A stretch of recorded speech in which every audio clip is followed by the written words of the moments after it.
We have hit all the divisions except one, and we're going to hit that one today. It is my Steelers division, the AFC North. And hello everybody, I am Andrew Wilbar. As always, be sure to like, share, and subscribe. And if you have any fantasy football questions or comments, put them in the comment section. I will answer them on the next video. We do not have any questions that I know of today, but we are going to get right into things. I'm very excited about my Steelers right now. The defense, so we're going to get into them in a few minutes, but I'm excited where the defense is. Ben Roethlisberger is supposed to be back healthy. There's a lot of storylines. Of course, Joe Burrow being the number one pick in the draft. What's he going to bring in a shortened offseason in his first year? The Browns' new head coach, hopefully an improved offensive line. Can Baker Mayfield bounce back? And then, of course, the Baltimore Ravens, who were head and shoulders above everyone else in that division last year. Can they keep up the success that they had during the regular season last year? It's a bunch of storylines, so we're going to get into it all today. We will start at the bottom of the division, as we always do, with the Cincinnati Bengals. I have them going 5-11. Now, I know some people are really high on Joe Burrow. I know they got the fans excited, but literally, Joe Burrow is going to have just a couple padded practices, a few padded practices, and then he's going to be starting in an NFL game. I just could not fathom that as a rookie and stuff. You're only going to have a few practices. You're not going to have a preseason, and then you're going to be thrown in as a starting quarterback on a team that was the worst in the league last year. Now, Joe Burrow has shown a lot of poise. With Jonah Williams coming back healthy on the offensive line, I expect them to be a little bit better on offense. They have a lot of pieces. The receiver depth is crazy. I mean, you have A.J. Green, Tyler Boyd, that are going to be the starters, and you have some slot help. John Ross. Auden Tate is there on the outside, who showed some flashes last year. They still have Alex Erickson, who's a really good special teamer, and can add some depth. They have a ton of guys and stuff. I mean, we can go down the list. There are a lot of guys that this team has that can make contributions on offense and from a fantasy perspective as well. If you look at the defense, they are lacking in certain areas. I'm going to look over here for just a second. We got, if you look at the defensive line, okay, so Carlos Dunlap, of course, he's the anchor of that defensive line on the end. Not a huge sack guy generally. Of course, Geno Atkins is there in the middle still. Of course, he's getting old. I believe he's 32 years old now. So they're starting to age. They do have some nice young pieces, though. Sam Hubbard from Ohio State has become a really nice piece in that defense. If you're in defensive player fantasy leagues, he could be a sleeper for you if you need to draft a defensive player. What's going to change the defense, if they're going to make a change, it's going to come from the young linebackers, though. They drafted lots of linebackers in this draft, led by Akeem Davis-Gaither and the linebacker from Wyoming. The name is slipping me. But they have them as well. They also have Marcus Bailey, a rookie from Purdue, who a lot of people thought had a first or second round grade. So there's a lot of exciting young pieces, but there's no real experience there at middle linebacker. I'm just looking at some of their roster right now, and there really isn't a whole lot there. The defensive line is really the strength of this defense. They did bring in DJ Reader to help at defensive tackle. They're going to have a pretty good run-stuffing defensive line, but there's so much unknown with the linebackers. At corner, they lost Dre Kirkpatrick. I believe they lost someone else as well. They still have Will Jackson there, but his contract's up at the end of the year. They brought in Trey Waynes, who was a nice addition, former corner from the Minnesota Vikings. But if you look at overall, their defense is still probably going to be in the bottom half of the league, probably bottom third of the league, maybe even bottom fourth. They're going to still be a pretty bad defense. Their offense is what is going to determine whether they're another 3-win team, and Zach Taylor loses his job, or maybe they show improvement in our 7-9, 8-8 team, and Joe Burrow shows a lot of potential. But my fantasy advice for this is, assuming a deal gets done, take a chance on Joe Mixon and stuff. Take a chance on him over, some of these aging running backs. To be honest, I would take him over Derrick Henry. I know that sounds crazy, but you've heard me talk about Derrick Henry. I'm not a big fan of him this year. I'm also a big fan of Josh Jacobs, Miles Sanders, all those guys in that range. But Joe Mixon is another guy. Zach Taylor referred to him as kind of it could be his Todd Gurley in a lot of ways. And if you look at what they've done with the offensive line, and stuff. They still have Billy Price there at center. Jonah Williams coming back healthy. Brought in a couple other pieces. I think the offensive line will be a little bit better this year. Last year, Mixon had no help at all, and I think with Joe Burrow being the quarterback, he used Clyde Edwards-Helaire in the running game, in the passing game, a lot at LSU. I think the same thing is going to happen with Joe Mixon. I think he'll be more involved in the passing game this year. I think Gio Bernard is pretty much proven what he is. He can catch passes, but I think he's limited to what he can do. So for that, I'm going to say 5-11 for the Bengals. Maybe they'll be a little bit better than that, but this is a really tough division. I'm not sure if they're going to win any games in division this year or not. But we're going to move on to the third place team. I have a team, and again, I honestly think that we could see 3 teams from this division make it. I really do, into the playoffs and stuff, and I like what the Browns have done for the most part. And I have them going 9-7, and that could get you into the playoffs in a year where there's of course you have the expanded playoffs, the 7-team format on each side. That all goes into account with the moves that they made, and I really like overall what the Browns have done. I wasn't a huge fan of the Jedrick Wills pick, but of course I think they should have taken Mekhi Becton, but overall, if you're looking at it from a big standpoint, they did improve the offensive line. Jack Conklin, he was a nice addition at right tackle. That's going to help the running game. Jedrick Wills is a good run blocker. So I expect Nick Chubb and Kareem Hunt to have of course they're going to have really big roles, but I expect them to dominate, and I'm going to get into my bold prediction for them right now. The Cleveland Browns will lead the league in rushing yards. I'm going to leave it at that. I know, you have the Ravens in this division with Lamar Jackson, I think the Cleveland Browns, this is just my bold prediction, they will lead the league in rushing. Nick Chubb will have another great season, and Kareem Hunt will have a nice year as well. In fantasy, I just never know who to trust because Kareem Hunt's there. I don't know what the upside is for Nick Chubb. I would take Joe Mixon first, but that's just me. But if you're looking at what the Browns have done other than on the offensive line, moving to other positions, the receiver position, I know there's been talks about Odell Beckham being traded. I don't think that quite happens yet, but they also have really good receiver depth. They brought in Tywan Taylor. Rashard Higgins is still there. And the guy that I've talked about before, Donovan Peoples-Jones. And in 3 receiver formats, here's another prediction for the Cleveland Browns. I think that Donovan Peoples-Jones will be a starter in their 3 receiver schemes by the end of the year. I really like Peoples-Jones, of course, being a Michigan fan. We didn't put him in the best position to succeed. You remember Jerry Jeudy, first-round pick of the Broncos? Well, Donovan Peoples-Jones was just as highly touted as Jerry Jeudy was coming out of high school. This guy has talent, 6'2", over 200 pounds, has the build, has the frame, needs to use his weight better, getting open later in the route, but he has all the tools. And I think that at the NFL level, I think in a couple years he's going to be a really special receiver. I think he can be a number 1 receiver at some point in his career for some team. So I'm expecting him to not only make the roster, but to make a huge impact, possibly by the end of the year, even be a starter in their 3 receiver sets. But moving to the defense, I also want to get into this because I think they're a defense you can trust in fantasy football. If you're one who likes to wait on defenses, I think the Browns are one that you can actually wait for and get really good value on. Because I want to look at some of these names that they brought in. Of course, you already have Miles Helmet there. That's why I'm referring to him now as a Steelers fan after everything that happened last year. Chad Thomas is an intriguing young piece, 3rd year out of Miami. Adrian Claiborne, he's getting older. I don't know what impact he'll have, but they still have Olivier Vernon across from Myles Garrett. So the defensive line is going to be pretty good. Larry Ogunjobi, of course, being on the inside, and I believe they brought in Cincinnati's former defensive tackle, Andrew Billings.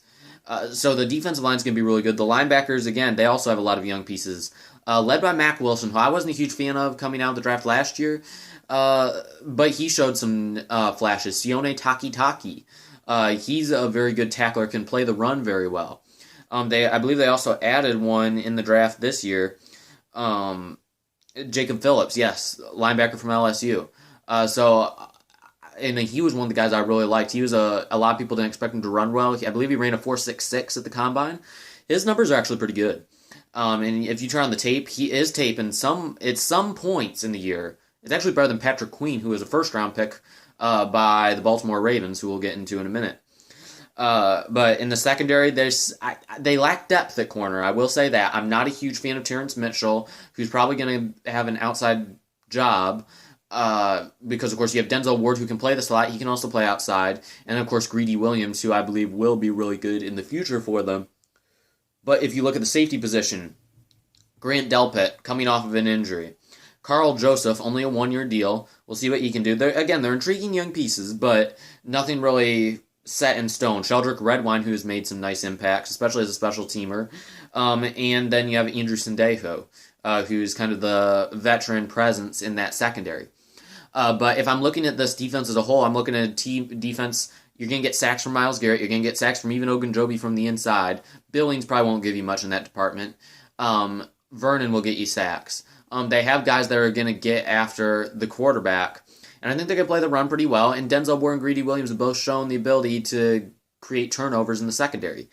And if you're looking at it from that perspective, I think there is some upside to this Browns defense. And I think you should consider taking them in the later rounds, probably just as your draft closes out. I'm not seeing them being taken in most drafts. But I think they should be going a lot higher than some of these other defenses like the Chargers that I believe are getting pumped up too much. We're halfway home. Now, who's going to win this division? Well, right now, I have a feeling this is going to be really close. I don't think the Ravens are as good as people are saying they're going to be. I think Lamar Jackson takes a step back. But I did change it. I'm going to have my Steelers finishing where they're going to finish with the same record. But I have the Steelers finishing in second place for lack of... I think we'll tie in the tiebreaker. Maybe even tie in division. But I think somehow or another, the Ravens will probably get a tiebreaker. Somehow. It usually works against the Steelers' favor. But I have the Steelers going 11-5. And, I can throw the notes away on this one, so forget that. I know this. I mean, I like some of the pieces that they have. The draft overall wasn't bad. Chase Claypool, I don't know how much of an impact he's going to make as a rookie. Again, we don't know what to expect from rookies this year. We can't expect a whole lot. But on offense, hopefully Marquise Pouncey bounces back. That offensive line was not as good last year. Not sure about Alejandro Villanueva at left tackle. I love the guy. I love what he stands for. But, I don't know what he has left in the tank. They did bring in Stefan Wisniewski, who's a two-time Super Bowl champion, and they brought in Kevin Dotson through the draft. Both of that are guys that I think can make nice impacts for this team. But from what it sounds like, they want to move Matt Filer to the inside, and then they'll have a position battle between Chuck Okorafor and Zach Banner at right tackle. That is not what I would do. If I am Coach Tomlin, if I'm Kevin Colbert, I'm leaving Filer at right tackle because that's the safer thing to do. I don't want to shuffle things around in a shortened offseason.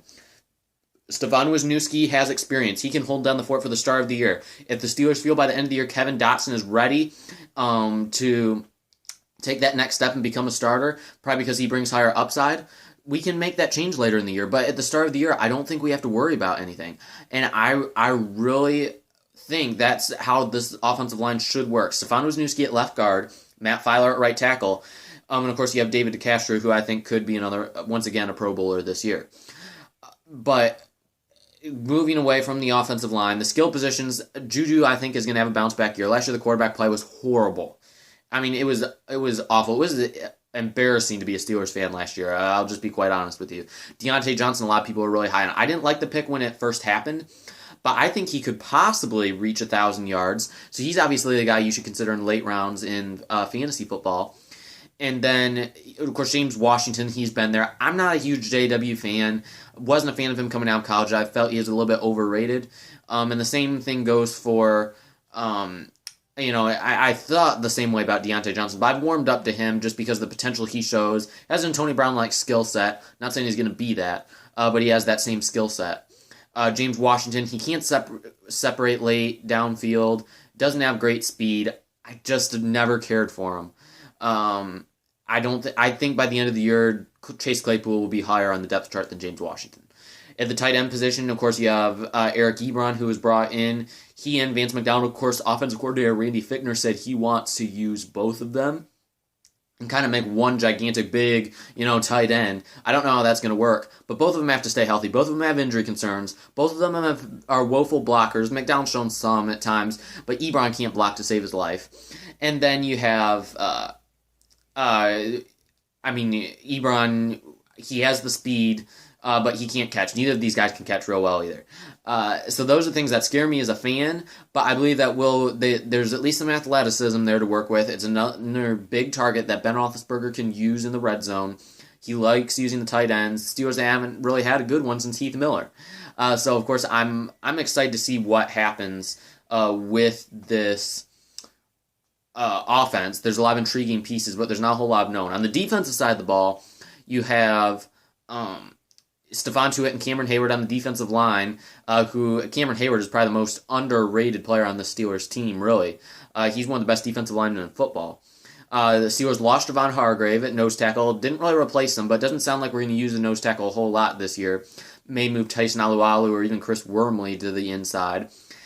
I think the Steelers have the best group of linebackers in the NFL, led by T.J. Watt and Bud Dupree. And my bold prediction for the Pittsburgh Steelers is that Devin Bush, my Michigan man, will be an All-Pro in 2020. Yes, you heard it. Devin Bush will be an All-Pro in 2020. The secondary is still really good. Steven Nelson had an excellent year last year. I wasn't a huge fan of the signing last year, but he proved me wrong. He's been a really nice addition.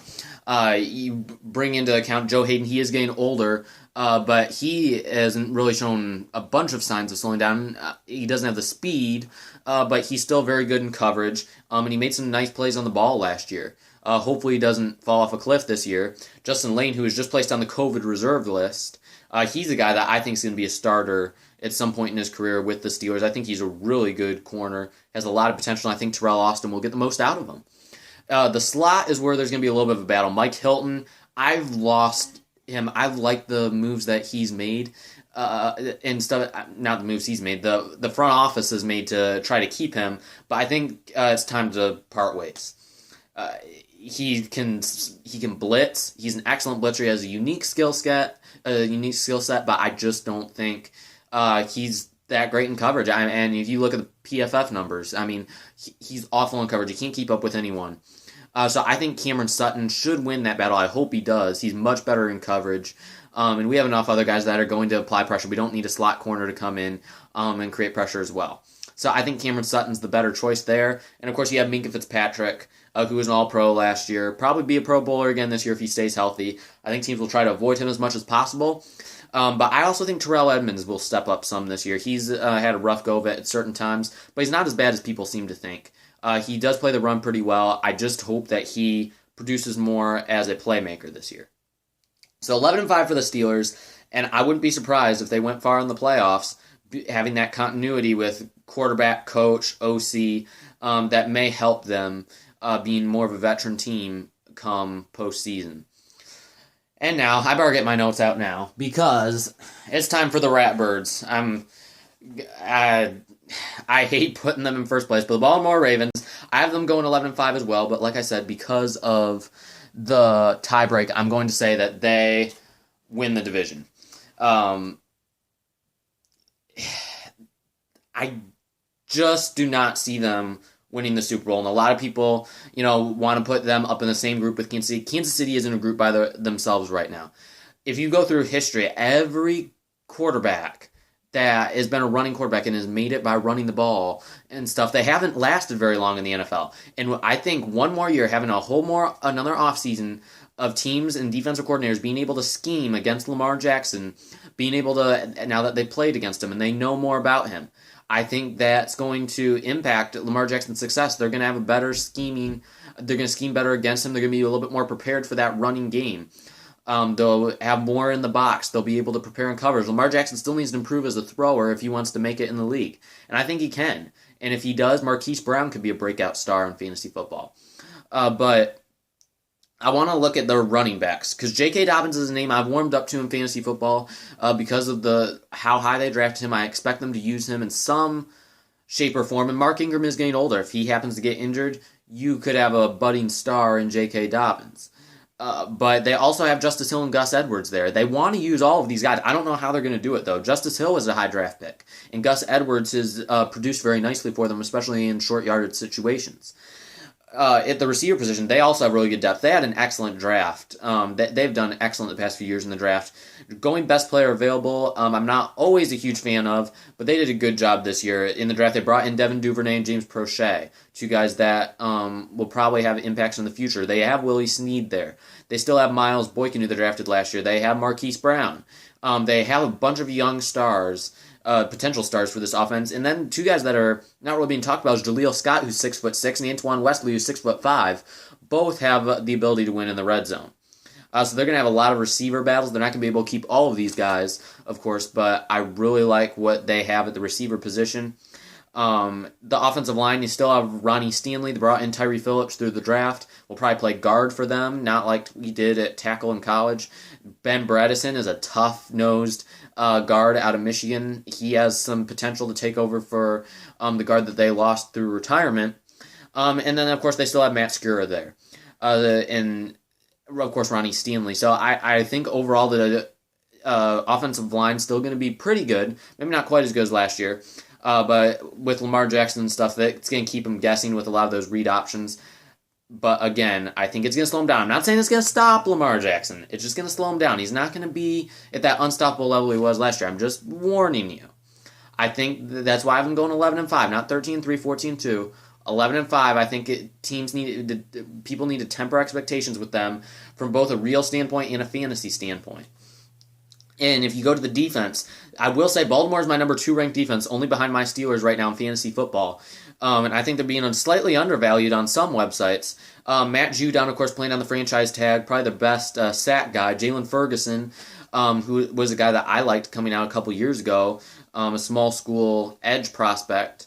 And then you have, there are some other guys. Pernell McPhee, he's still there. I mean, of course, Patrick Queen coming through the draft. They lost C.J. Mosley, and that was kind of the weak link of their defense last year at that linebacker, middle linebacker position. Patrick Queen could come in and fill that. Wasn't a huge fan of him in the draft, but I still think that in this defense, I think that he'll come in and make a really big impact year one. He's going to really help them in coverage.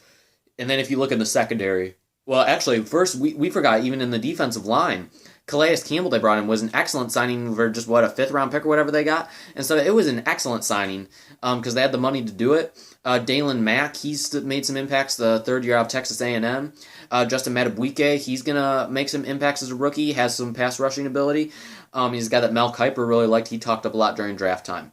Like I said, all these young guys, I don't know, they may not make an impact early on, but later as the year goes on, I think you'll start seeing them budding. In the secondary, Jimmy Smith, Tavon Young, an undrafted guy, I believe out of Temple. You can correct me if I'm wrong and you know differently. But he came out of nowhere a couple years ago. Struggled with injuries last year. I think he's going to come back this year and have a really nice year for them. They still have Chuck Clark and Earl Thomas in the secondary. Hopefully they'll be able to hold it down. But everything is led by Marcus Peters and Marlon Humphrey. Marcus Peters played a whole lot better once he was traded from the Rams last year. Played a whole lot better once he came to Baltimore. Needs to watch the attitude, though. Gets a little bit too tauntish at times. And then, of course, Marlon Humphrey, who's become one of the best young corners in the game. So if you're looking at this defense, I think they're going to be a top 3 fantasy defense. They also add Derek Wolfe on the defensive line, another guy. They've made a lot of additions on this defense. I think it's going to really benefit them. But from a fantasy perspective, it's really hard to figure out fantasy advice. Lamar Jackson, he's already being talked up. I can't really think of anyone to avoid on this one. You have to be cautious with Mark Andrews, but I would actually say take Mark Andrews ahead of Zach Ertz in fantasy football because I think having Dallas Goedert there and a lot of new receivers, it limits Ertz's ceiling a little bit, and I think Andrews, of course, they still have Nick Boyle, and they brought in another tight end through the draft, but for the most part, Mark Andrews is going to get the receiving reps at the tight end position. So I expect him to continue to improve if he stays healthy. Did have that foot injury towards the end of the year. And we've seen big tight ends have some foot injuries before that have lingered in their careers and caused more major injuries. But all I can really say from a fantasy perspective is trust their defense, trust their kicker, Justin Tucker. You can trust Mark Andrews for the most part. It'll be probably a top 3 tight end. That's what I would say. But I don't really have any bold prediction other than that Lamar Jackson's going to come down to earth. And that's what I'm going to leave it at. But this is going to be probably maybe the most exciting division in the AFC to me because if you look, we've covered a bunch of divisions. But I really think this is the most intriguing for those reasons. There's going to be 3 teams that are going to have a chance at the playoffs, and the other one is going to, let's face it, they have the number one overall. They had the number one overall pick in the draft. It's going to be an intriguing storyline to see what happens there. So we have covered all these divisions. It's been a fun ride. So be sure to like this video, share this video on social media, and subscribe to this channel. Always appreciate you guys. If you have any questions or comments, put them in the comment section. I will answer them on the next video. We will get into some new videos and stuff as the season gets closer. So you'll have to stay tuned. I have a video I'm thinking of doing coming up, and you will not want to miss it. So I hope you guys will all stay tuned. We will see you later. Hopefully we'll have another one out this weekend. But until then, we'll see you later. Stay strong. We will see you later. Go Steelers. Let's hope we win the AFC North. Have a good one, everyone.